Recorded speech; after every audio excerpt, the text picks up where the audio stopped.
जहाँ ज़ेब सब टंडो मोहम्मद ख़ान से पूछते हैं, नबी और रसूल में फ़र्क बता दीजिए और ये भी बता दें कि दुनिया में कितने नबी आए और कितने रसूल आए। देखिए, ये दोनों सवाल इस तरह के हैं, इनके बारे में कोई हमें हतमी तौर पर कहने की कोई ज़रूरत नहीं है। कुरान और सुन्नत में कोई लाजिम नहीं है कि आदमी इनके दरमियान फ़र्क जाने और अंबिया इकराम और रसूलों की सही तादाद को जाने। इसलिए इतनी बात तो तयशुदा है, जो मुहक्किकीन का इस पर इत्तेफाक है कि रिसालत का दर्जा नबूवत से ऊपर का है। ठीक, नबी एक दर्जा है, उसके बाद अल्लाह ताला रिसालत का दर्जा जो है ये इससे सरफराज फरमाते हैं। फिर रसूल का माना होता है पैगाम पहुँचाने वाला, रिसालत का माना है पैगाम। अब रसूल का जो मनसब है ये पैगाम की वजह से मिलता है। तो किस वजह से मिलता है, तो इस पर मुख्तलिफ आ रहा है अहले इल्म की। एक राय ये है कि नबी तो आम है और रसूल वो है जिसके पास नया पैगाम है, नई शरीयत है, वो लोगों को नया पैगाम दे।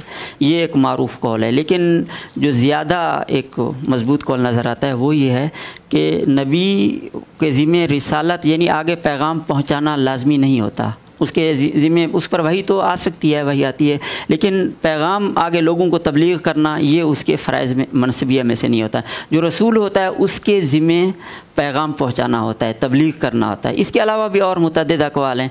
तो ये कि इस बारे में कोई हतमी राय रखना कोई शरअन कोई लाजिम नहीं है, कोई भी रखा जा सकता है। इतना है कि कुरान और सुन्नत की रोशनी से यही मालूम होता है कि रिसालत ऊपर का दर्जा है। दूसरा इनका सवाल कि रसूल और अंबिया की क्या तादाद है।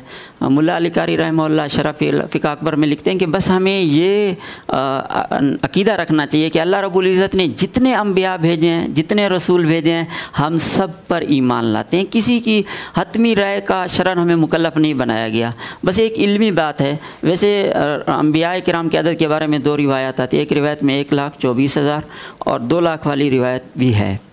और रसूलों के बारे में 3 रिवायत आती हैं, इब्न हिब्बान में, मुस्नद अहमद में वगैरह किताबों में, अबू हातिम की तफसीर में। तो उनमें से एक कौल है कि जो हज़रत अबू ज़र की मारूफ रिवायत है कि 300 व बिज़अत अशर, 310 से कुछ ऊपर। ठीक। और एक रिवायत में 314 आता है, 315 आता है, 313 का कौल भी है। तो इस बारे में कोई हतमी वो रखने की कोई ज़रूरत नहीं है। बस अल्लाह ताला ने जितने अंबिया भेजे, जितने रसूल भेजे, सब बरहक़ ला नुफ़र्रिक़ु बैन अहदिम मिनहुम। ठीक है। तो मिन रसूली, हम अल्लाह के रसूलों के दरमियान कोई नहीं, जो आए हैं सब हमारे, हम उनको वो करते हैं। उनकी जितनी भी तादाद थी तो सबको मानना चाहिए। इस तरह की जो बातें हैं ये इसमें अहले इल्म के मुख्तलिफ़ अक़वाल इस वजह से होते हैं कि अब रिवायत मुख्तलिफ़ हैं। एक मुहद्दिस एक रिवायत को ज़्यादा सही करार देता है क्योंकि रिवायत बहुत ज़्यादा तादाद में नहीं है कि मुतवातिर के दर्जे क्यों। तो चूँकि अखबार अहाद हैं तो एक मुहद्दिस एक रिवायत को ज़्यादा कवी मानते हैं तो वो उस वाला कौल करते हैं। दूसरा कहते हैं नहीं, उसमें फ़लाँ रावी है और इसमें फ़लाँ रावी है और ये रावी ज़्यादा मजबूत है और इस रिवायत को तरजीह होनी चाहिए। तो ये इख्तिलाफ़ की वजह है। ठीक।